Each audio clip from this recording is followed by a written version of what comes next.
Sea G una función de R2 en R2, una función con variables V, que se envía sobre las funciones X de V y Y de V.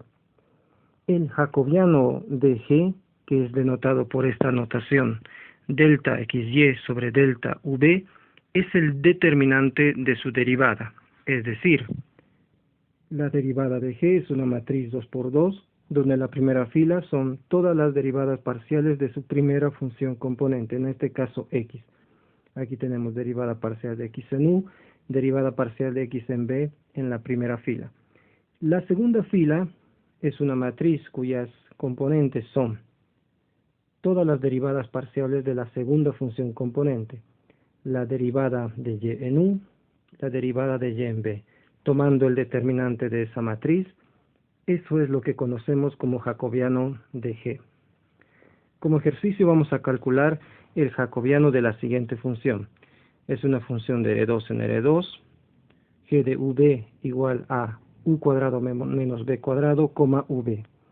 Aquí, X, la primera función componente, es U cuadrado menos B cuadrado, y Y, la segunda función componente, es V.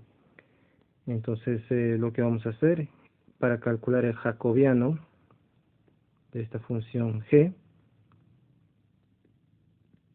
es tomar el determinante de la derivada. La derivada de esta función G son todas las derivadas parciales de las funciones componentes. Para la primera función componente, para X, derivada parcial de X en U, 2U, derivada parcial de X en B, menos 2B. Pasamos a la segunda función componente, Y igual a U por V, derivada parcial respecto de U, V, derivada parcial respecto de V, U. Ahora calculamos el determinante.